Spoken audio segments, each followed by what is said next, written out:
저는 에바 할버그입니다. 그날 암스테르담 국제문화학회 강당에 선 순간 저는 제 인생 최대의 실수를 저지르고 있었습니다. 하지만 그때는 몰랐어요. 300명의 학자들 앞에서 마이크를 잡았을 때 제 심장이 두근거렸습니다. 하지만 떨림이 아니라 흥분이었어요. 드디어 한류라는 거품을 터뜨릴 수 있겠다는 확신에 차 있었거든요. 몽골의 한국화 현상은 착시입니다. 제 목소리가 강당에 울려 퍼졌어요. 김치를 파는 상점이 늘어났다고, 한글 간판이 보인다고 해서 그것이 진정한 문화 전파일까요? 절대 아닙니다. 청중들이 조용해졌어요. 제 논리에 집중하고 있다고 생각했습니다. 진정한 문화는 삶 속에 뿌리 내려야 합니다. 하지만 몽골에서 일어나는 것은 그저 표면적인 소비 현상일 뿐이에요. 마케팅에 현혹된 일시적 유행 말입니다. 저는 더욱 목소리를 높였어요. 30년 연구 경력에 자신감이 넘쳤죠. 그때 뒷좌석에서 손이 올라갔습니다. 젊은 아시아계 연구자였어요. 할버그 박사님, 현장을 직접 보신 적이 있나요? 그가 물었습니다.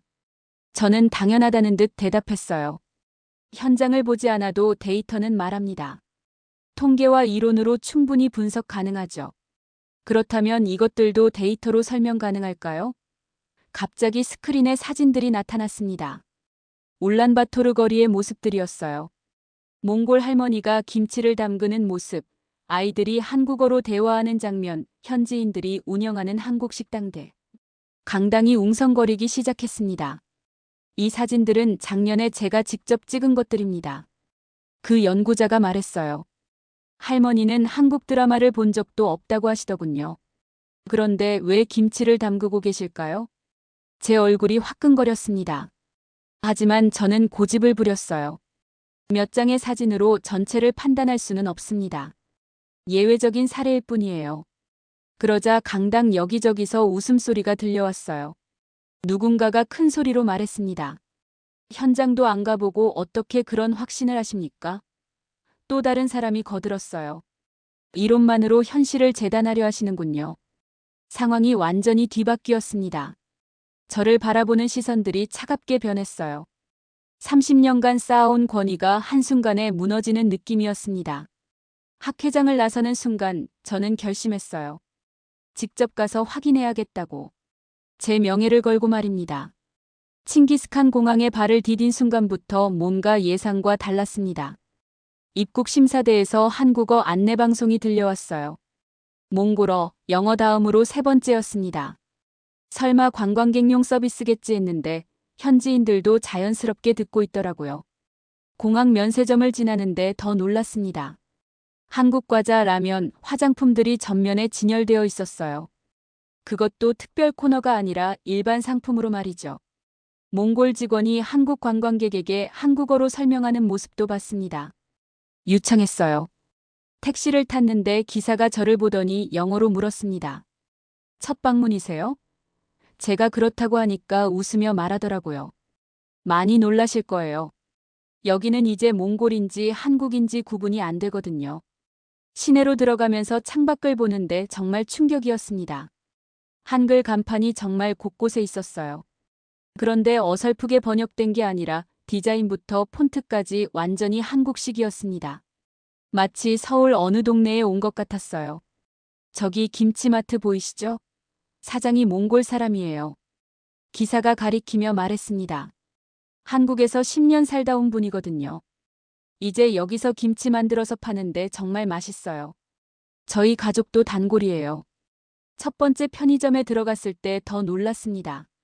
삼각김밥 코너 앞에 몽골 할아버지가 서 계셨는데 전통 복장을 입고 계셨어요. 그런데 참치 마요 삼각김밥을 능숙하게 집어드시는 모습이 너무 자연스러웠습니다. 계산대에서 직원과 대화를 나누시는데 한국어였어요. 이거 우리 손자 좋아해요. 매일 사달라고 그래요. 할아버지가 웃으며 말씀하시더라고요. 저도 모르게 다가가서 물어봤습니다. 한국 드라마 보고 배우신 건가요?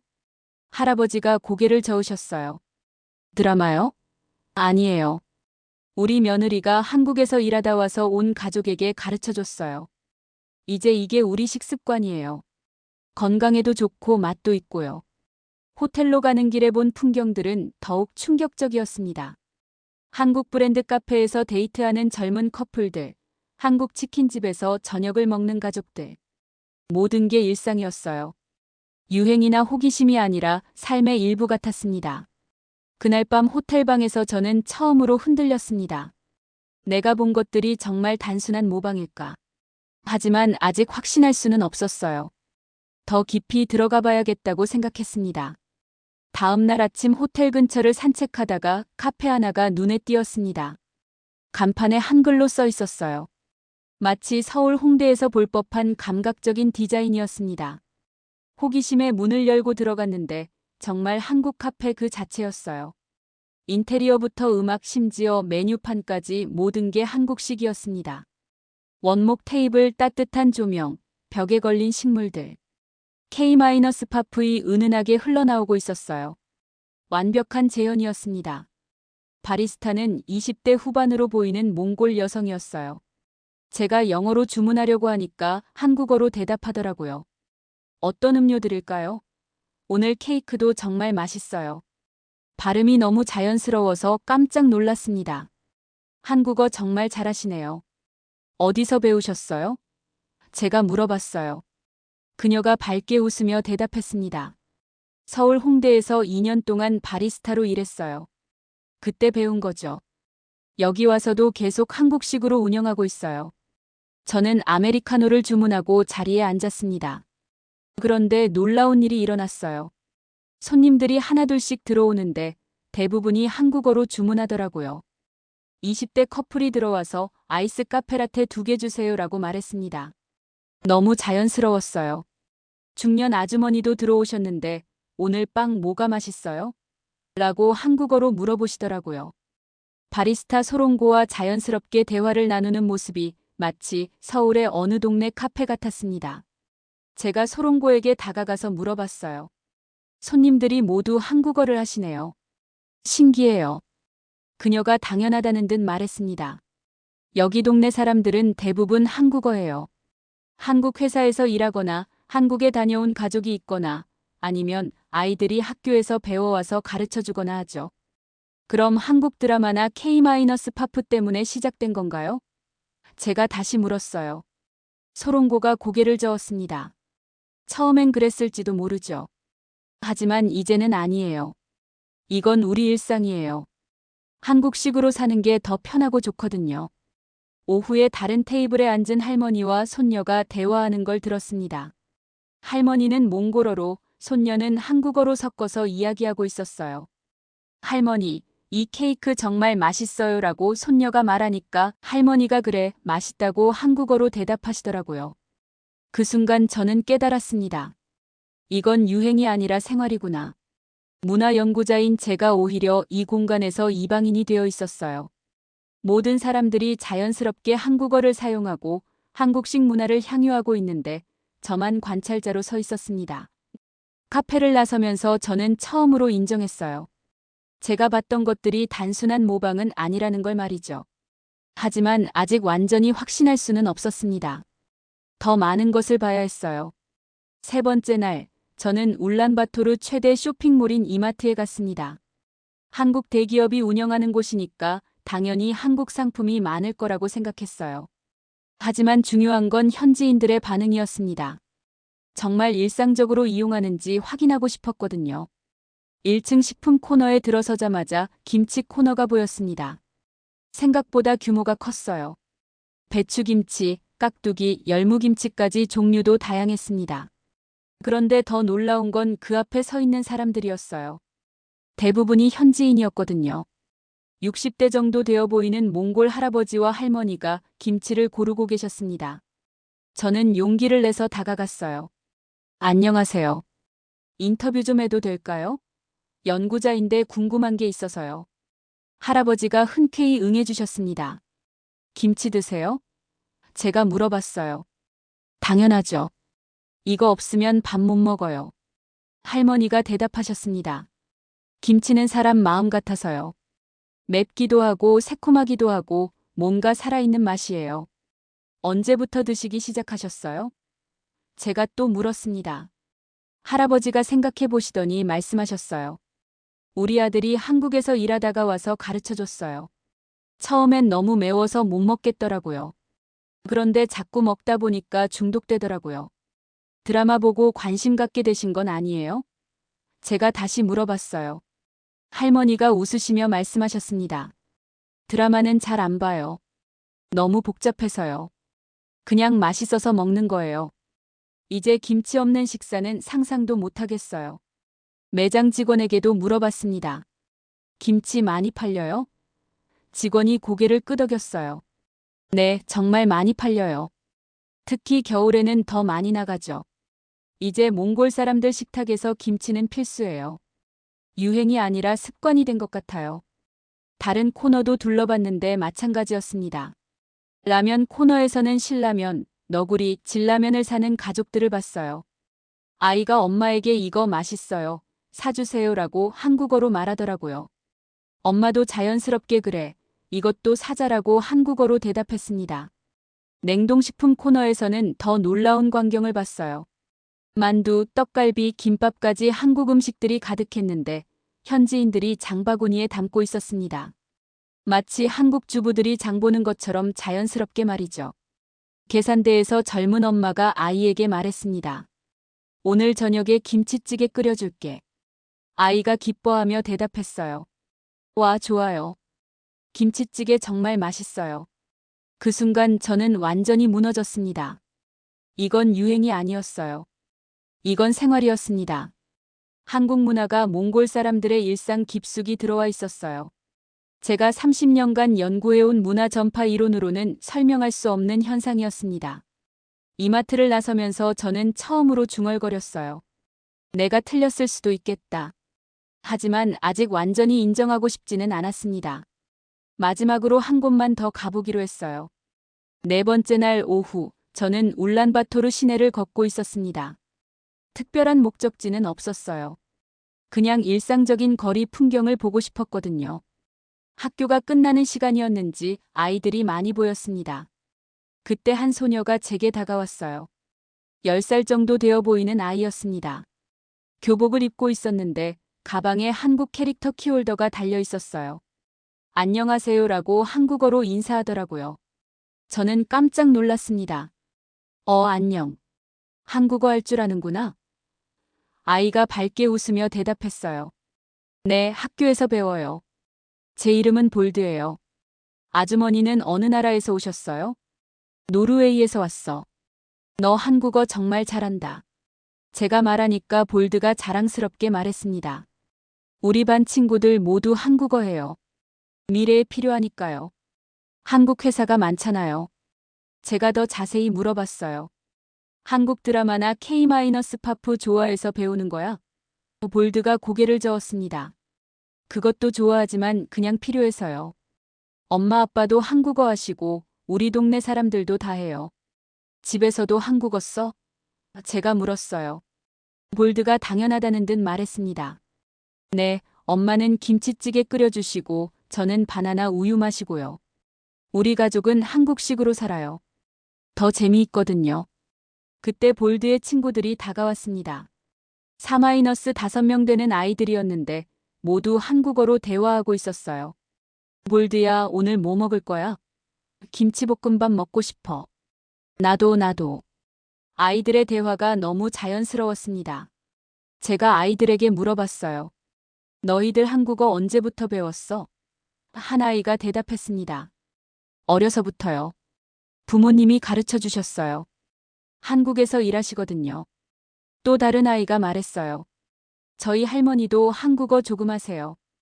김치 담그는 법도 아시고요.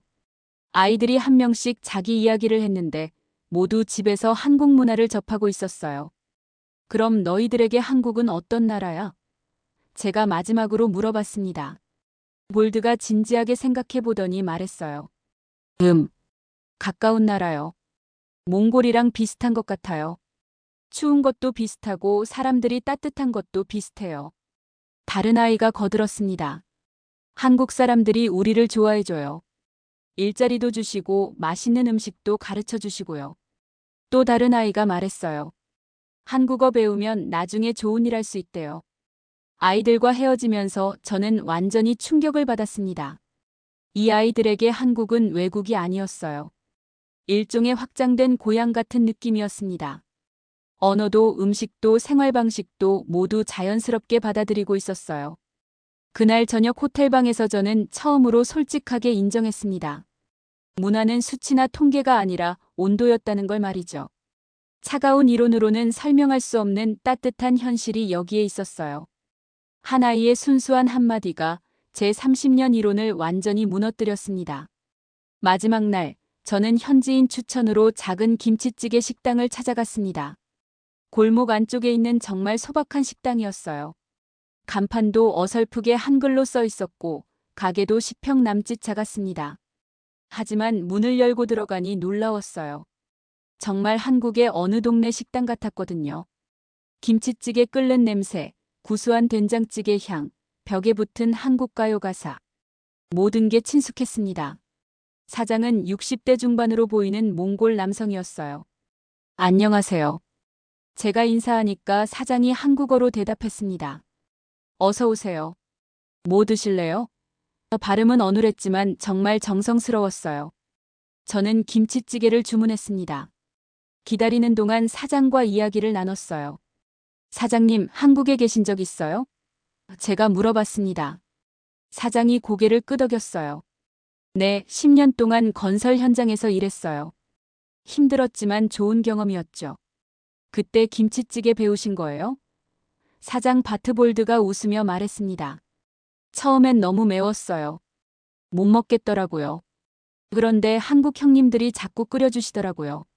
추운 겨울에 뜨거운 김치찌개 한 그릇이면 모든 피로가 사라졌어요. 김치찌개가 나왔는데 정말 맛있었습니다. 한국에서 먹던 것과 똑같았어요. 정말 맛있네요. 제가 말하니까 바트볼드가 자랑스럽게 말했습니다. 한국 형님이 가르쳐 주신 대로 만들어요. 김치도 직접 담그고요. 그런데 왜 한국으로 돌아가지 않고 여기서 식당을 하세요? 제가 물어봤어요. 바트볼드가 잠시 생각하더니 말했습니다. 한국에서 배운 걸 고향 사람들과 나누고 싶어서요. 한국은 기술만 가르쳐 준 게 아니에요. 사람 사는 법을 가르쳐 줬어요. 사람 사는 법이요? 제가 다시 물었습니다.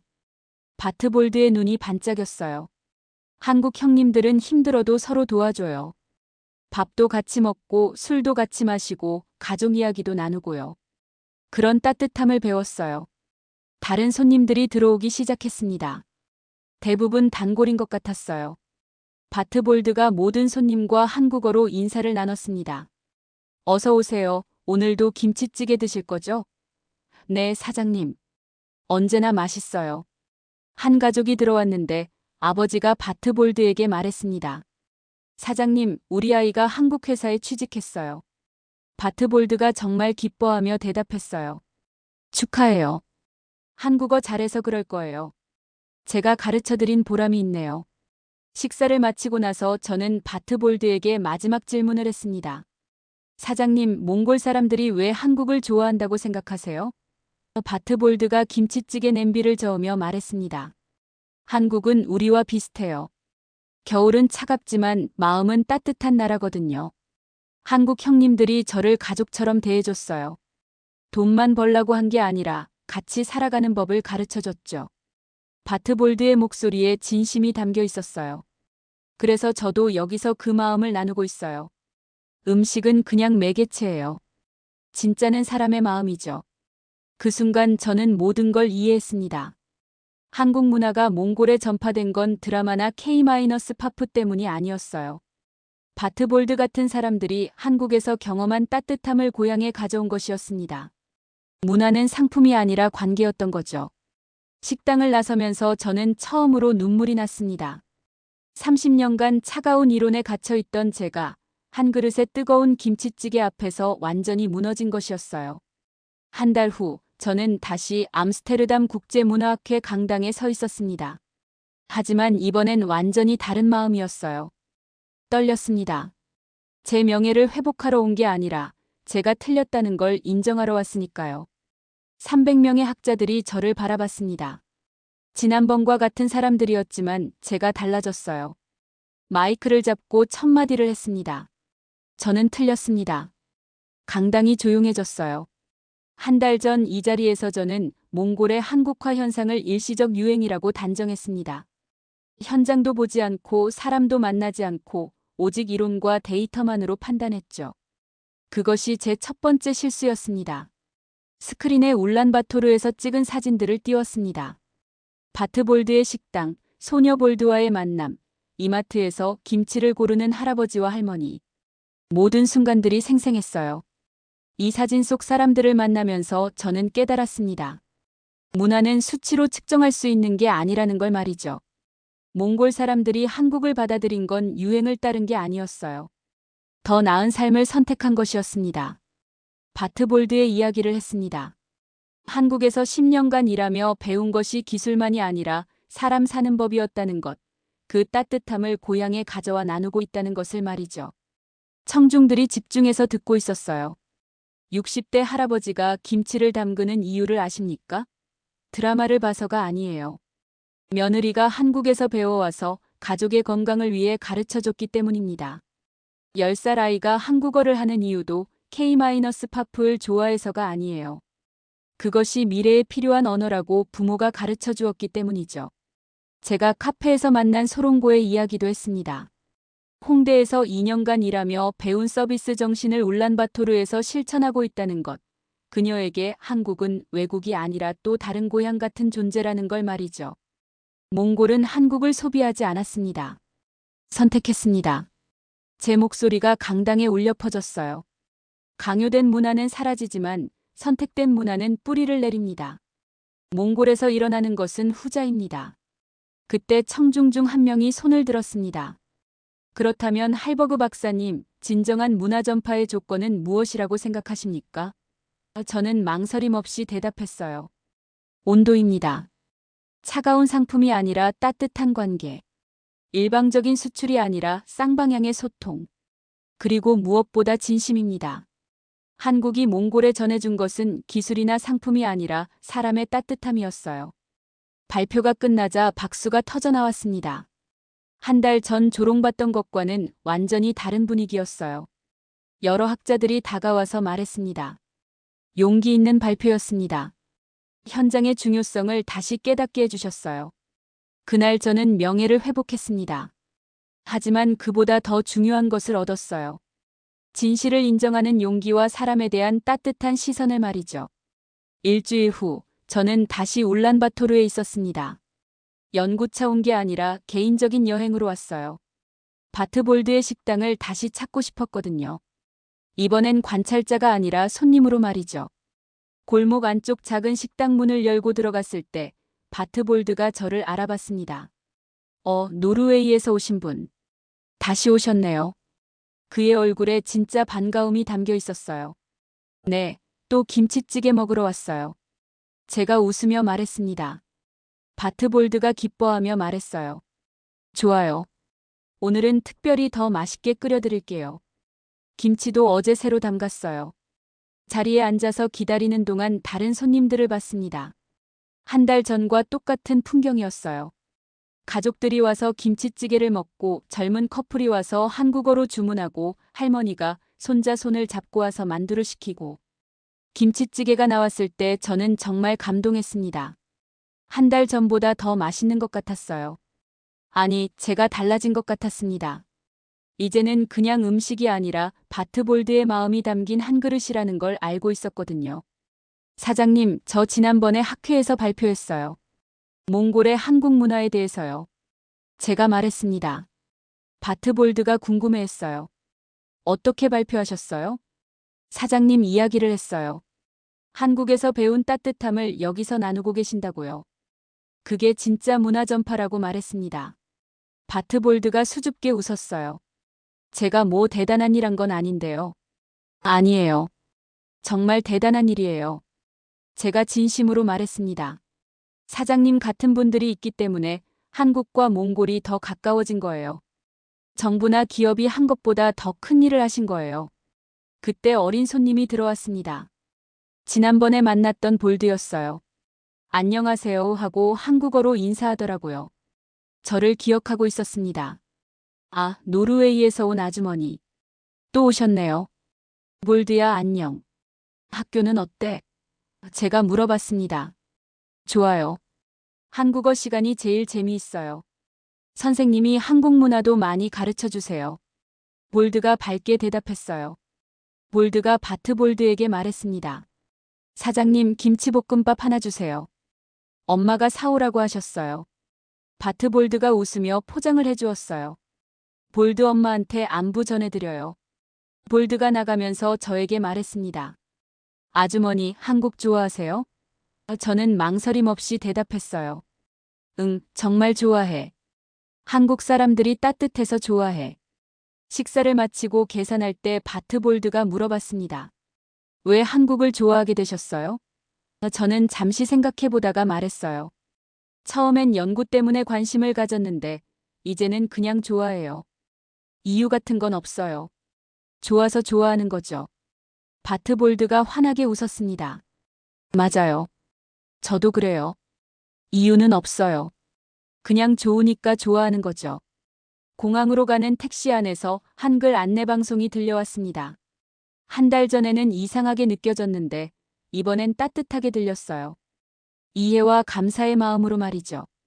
비행기가 이륙하면서 울란바토르를 내려다봤습니다. 저 아래 어딘가에 바트볼드의 식당이 있고 볼드 같은 아이들이 한국어를 배우고 있고 수많은 사람들이 김치찌개를 끓이며 살고 있을 거예요. 한국의 문화는 수출된 게 아니라 심어진 것이었습니다. 차가운 상품이 아니라 따뜻한 마음으로, 일방적인 전파가 아니라 쌍방향의 소통으로. 그리고 그 중심에는 바트볼드 같은 평범한 사람들의 진심이 있었어요. 저는 이제 확신합니다. 진짜 문화의 전파는 논리도 통계도 아닙니다. 한 그릇 김치찌개에서 시작된 온기의 물결이었습니다. 한국은 사람의 따뜻함으로 국경을 넘어섰고 이제 그 온도는 울란바토르의 일상이 되었습니다. 여러분은 이 이야기를 듣고 어떤 생각이 드셨나요?